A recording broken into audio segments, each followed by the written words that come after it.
Hello friend, আজকে কত বড় কোইন্সিডেন্ট একটা দুর্ঘটনা ঘটে গেছে। দুর্ঘটনাও বলতে পারো আর সুঘটনাও বলতে পারো, ঠিক আছে।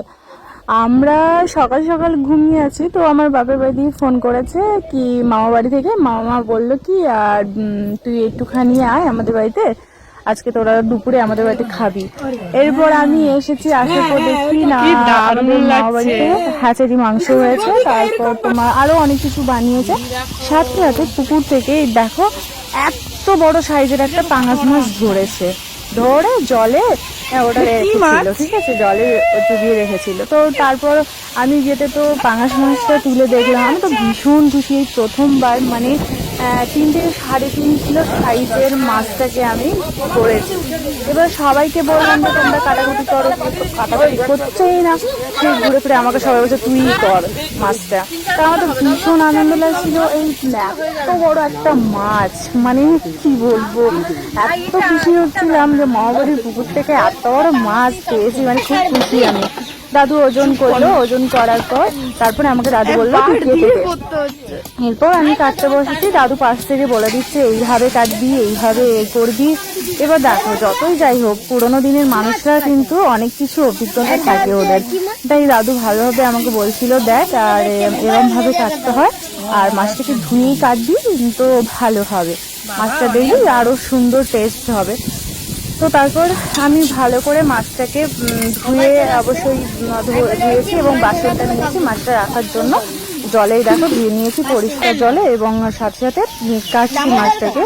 তো দাদু বললো কি বড় একটা বটি আছে, বটিটা নিয়ে এসে বড় বটিতে কাটতে, কিন্তু আমি কি করলাম ছোট্ট একটা বটি নিয়ে চলে আসছি। এবার সেই বটিটা নিয়ে তো মাছটা কাটতেই পারছিলাম না, কেটে যাচ্ছি। সাথে সাথে মামার ছেলে এসছে, আমার ভাই এসছে, ও আমার সহযোগিতা হাত বাড়িয়ে দিচ্ছে। এই দেখো বারবার জিজ্ঞাসা করছে আমার দিদিভাই এটা কি মাছ, এটা কিরম ভাবে কাটছো, এটা কি করছো, সেই বাচ্চাদের যা হয় না। আর ওকে তো আমি ভীষণ বকাঝোকা করছি।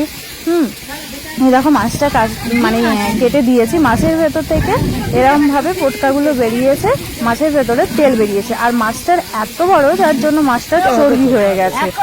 এই দেখো মাছটা, এই দেখো ভাই মাছের মাথাটা নিয়ে খেলছে। ও বলছে এই দেখো দিদিভাই এগুলো কি, মাছের ভেতরে এটা কি, ঠিক আছে। আর আমি ওকে বকছি শুধু তুই হাত দিস না, তুই নোংরা হাতিস না, ঠিক আছে। আর মাছটা এতটা পরিমাণে তেল হয়ে গেছিল যার জন্য আমার গোটা হাতটা চিটচিট চিটচিট করতেছিল। আর এই পাশে আমার দাদু বসে আছে, আমার দাদু বলে দিচ্ছে, আমার দাদু বলে দিচ্ছে যে তুই এরকম ভাবে কাট। আরো পাশাপাশি অনেকে এসছে মাছটা দেখতে, এরকম একটা বড় মাছ পেয়েছে, সবাই তো ভীষণ খুশি হয়েছে। মাছের পিসগুলো এরম ভাবে কাটতে বলেছে, যেরম ভাবে আমাকে কাটতে বলেছে আমি সেরম ভাবে কেটে দিয়েছি। এরকম মাছের পিসগুলো কাটছি। দেখো আমার দাদু বসে আছে, আর এটা আমার ভাই, আর আমি এই যে কাটছি। আমি তো কাটতেই পারছি না, বটিটা ভীষণ ধার, কিন্তু বটিতে কাটা যাচ্ছে না, মাছটা এত শক্ত হয়ে গেছিল, অনেক পুরনো মাছ তো, তাই বেশ শক্ত পুক্ত হয়ে গেছিল। তারপর মাছগুলো কাটলাম, কাটতে কাটতে অনেক রকম কথাবার্তা হলো, অনেক রকম গল্প গুজব হলো, ওদের মাছটা বেশ সুন্দরভাবে কাটা হলো। এবার কাটার পর মাছটা বেশ লাল টুকটুকে হয়েছে। এটা আমার বড় মামা, ছোট মামা, আমার ছোট মামা এসেছে, প্রথমবার দেখিয়েছে আমার বড় মামা সেটা, আর এটা আমার ছোট মামা এসে দেখলো। দেখার পর এইরকম পুরোপুরি মাছটা কাটার পর পুরোপুরি মাছটা এইটা হয়েছে।